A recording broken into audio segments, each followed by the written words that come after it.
Asosiy bugungi mavzudagi murojaatim bo'lgusi onalarimizga, homilador qizlarimizga hamda kelinchak qizlarimizga atalgan zo'r juda ham tavsiyalarimni bermoqchiman, chunki qabulimga kelayotgan deyarli barcha ayollarimiz homiladorlikka tayyorgarlik qilayotgan jarayonda tekshirish uchun tahlillar yozib beraman.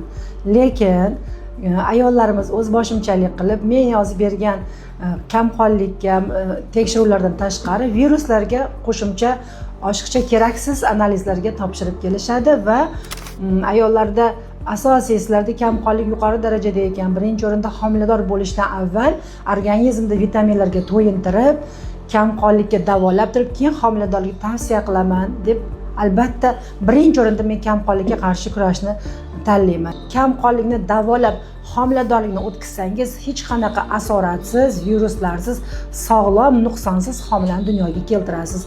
Buning uchun albatta o'z shifokoringiz bilan maslahatlashib, kamqonlikka doir dori-darmonlarni o'z holingizcha emas, albatta shifokoringiz tavsiyalarini bergan holda qabul qilishingizni iltimos qilaman.